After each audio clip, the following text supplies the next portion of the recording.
VCY America presents Crosstalk, a nationwide call-in program discussing issues that have an effect on our families, our communities, our churches, our nation, and our world. Crosstalk, an opportunity for you to voice your concerns for biblical principles. And now live by satellite and around the world on the internet at vcyamerica.org. Here is today's Crosstalk. Well, thank you, Mr. Morris, and glad to have you join us today. We are talking about something that I think all of us are concerned about, and that issue, some of you have been hearing people talking about the crash of the dollar.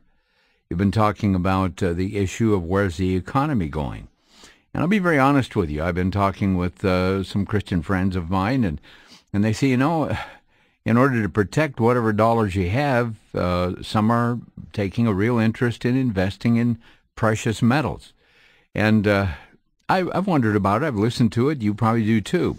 And I don't know all the answers, but today we have a man who's involved in that type of business. He deals, in fact, it's Craig Smith, the chairman of Swiss America Trading Corporation. It's a investment group that specializes in precious metals. Gold and silver coins, and he founded the company back in 1982 out of the board of the bedroom there of his home, and he started it with $50, and since it's grown to a very large organization. But Craig is with us today. We're going to be talking about gold and precious metals and where the economy's headed. And Craig, it's an honor to have you with us today. Well, Vic, thank you so much for having me back. It's really great to talk to you again. We hear about this issue of gold. We hear, I happen to have satellite radio in my car, keeping in touch with the news, and many of the channels are fraught with commercials saying, buy gold, buy gold, buy gold, you know. And some say, well, don't buy it retail, buy it wholesale. It's a confusing world. And maybe you can set us straight. Boy, I'll tell you, Vic, it sure is. I've been in the business for 30 years, and I can't remember a time since we opened up the firm in 1981 that I have heard so many commercials offering so many different products in so many different ways, and it has become rather confusing. But I think for your listeners, the thing to keep in mind first is what's happening with the U.S. dollar, because that's something we work for, we pay our tithes with, we save for our long-term savings and for our retirements. And yet most people don't realize that the gold price has not gone up as much as the dollar value has come down.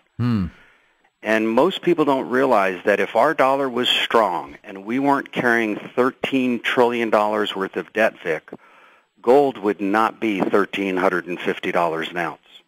Now, the big question is the dollar going to continue to fall over time? And I wrote a new book that will be released on Friday that basically explains when this started, which was about 1971, and why over the last 39 years, the average American has really not seen it happening, because while their wages didn't keep up with the cost of living, their homes would go up in value.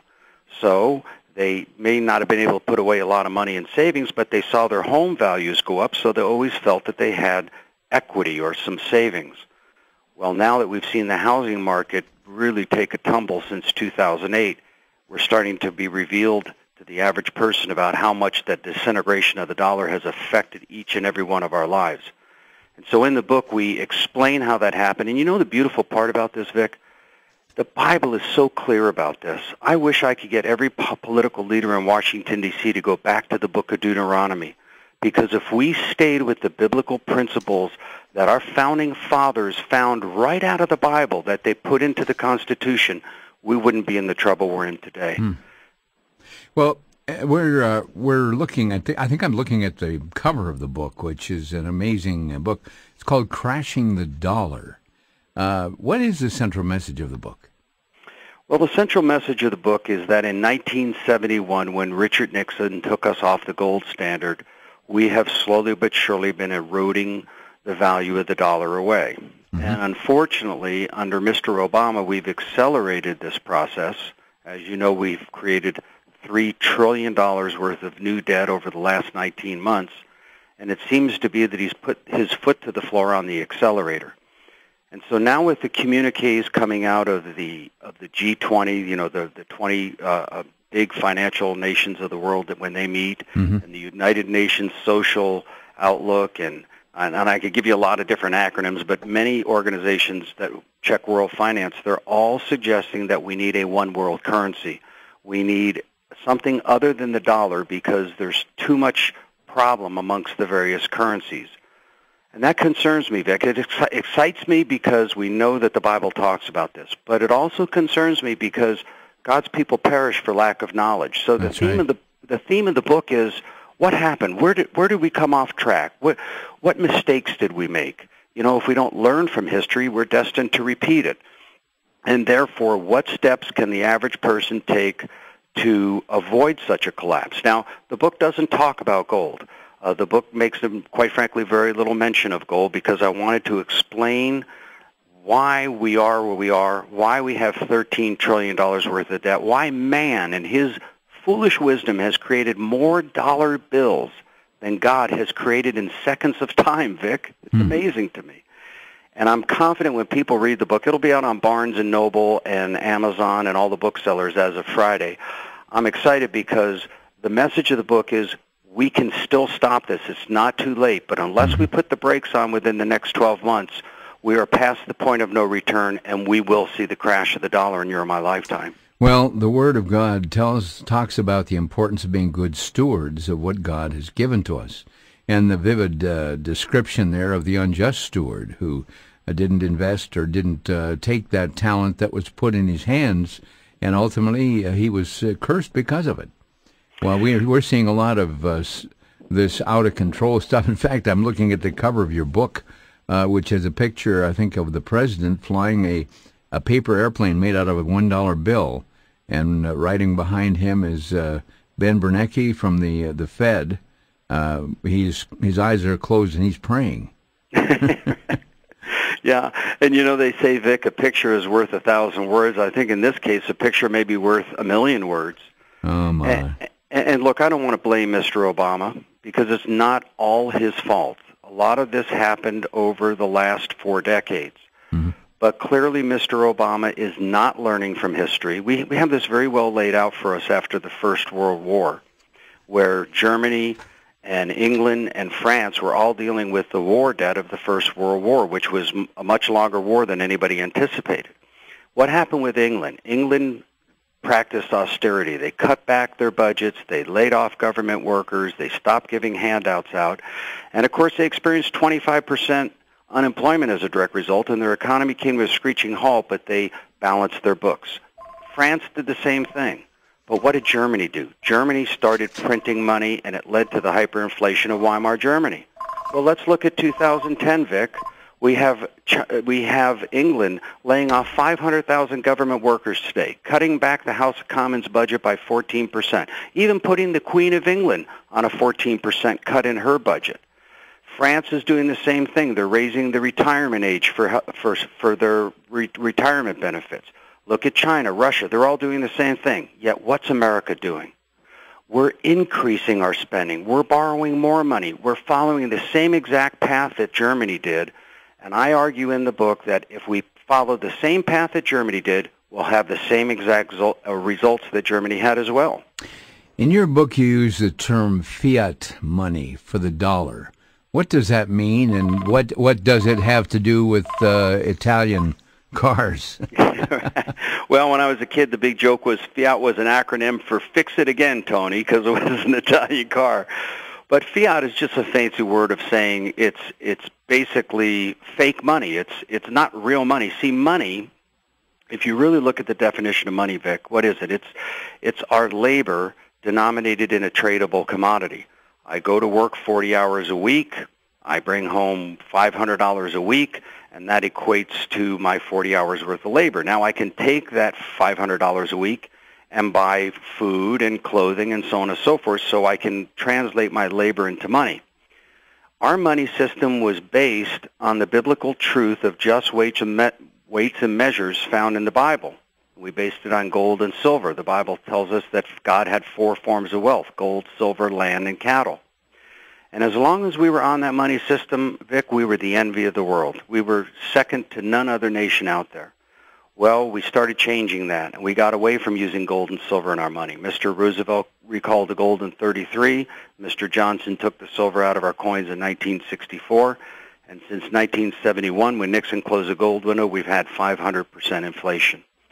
So fiat means they just create it out of thin air. It has no value. And my argument in the book, and I kind of make it in a secular way. I don't want to say a secular way, but I don't make it in a full-out Christian way, is that the only person or entity in the world that can create something out of nothing is God. Mm-hmm. Man is crazy to believe that we can create something out of nothing if it's not founded in the Lord. And I believe that with taxation, Vic, and inflation, government has been able to confiscate the wealth, the labor of men in the form of their fiat money system to where, Vic, whoever thought 40 years ago it would take two wage earners working 40 hours a week each to pay the bills. When I was a child, my father worked 40 hours a week, and it was plenty to pay the bills. The American people are under tremendous pressure where the government is out of control. They're spending too much money. They're not following the ways of the Lord. And the people are always punished as a direct result. When there's an evil king, the people hurt. When there's a good king, the people rejoice.